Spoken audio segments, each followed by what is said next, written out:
भोपाल से इस वक्त की बड़ी खबर सामने आ रही है। दूसरे शहर या राज्यों से भी लोग मतदान कर सकेंगे। मुख्य निर्वाचन पदाधिकारी ने इस बात की जानकारी दी है। आपको बता दें कि इस पर चर्चा के लिए 16 जनवरी को एक बड़ी बैठक आयोजित की गई है। बैठक के बाद नियमों में संशोधन किया जाएगा। मशीन के साथ सिस्टम भी तैयार किया जाएगा।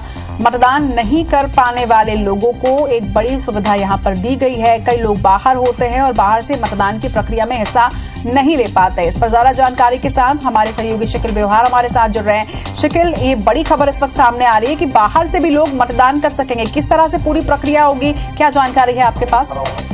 देखिए, आगामी 16 जनवरी को दिल्ली में भारत निर्वाचन आयोग के द्वारा बैठक आयोजित की जा रही है और इसे जो नाम दिया गया है वो दिया गया है रिमोट वोटिंग। मतलब कि जो लोग ऐसे हैं जो कई दूसरे प्रदेशों में होते हैं या कई कारणों से मतदान नहीं कर पाते, तो उन्हें मतदान की सुविधा जो है वो इसके माध्यम से दी जाएगी।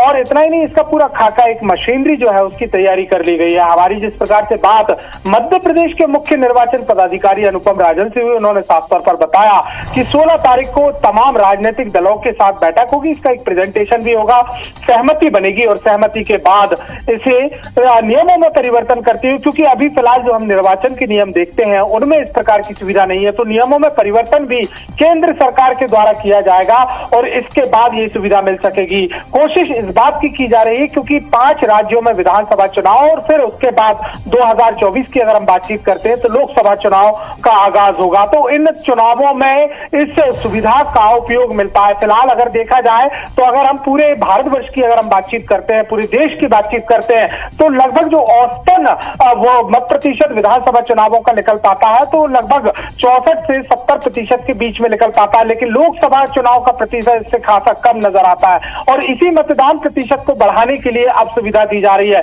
कुल मिलाकर ऐसे समझा जा सकता है, ऐसे छात्र जो दूसरे प्रदेशों में पढ़ने के लिए जाते हैं, दूसरे शहरों में पढ़ने के लिए जाते हैं, कुछ जो प्राइवेट नौकरी करते हैं, ऐसे तमाम लोग जो किन्हीं न किन्हीं कारणों से अपने क्षेत्र में नहीं जा पाते, वहां मतदान नहीं कर पाते, चुनावों का हिस्सा नहीं ले पाते, उनके लिए ये वरदान साबित होगा।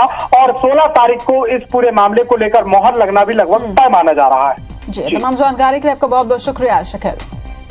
तो चर्चा के लिए 16 जनवरी को बैठक होगी और बैठक के बाद नियमों में संशोधन किया जाना है।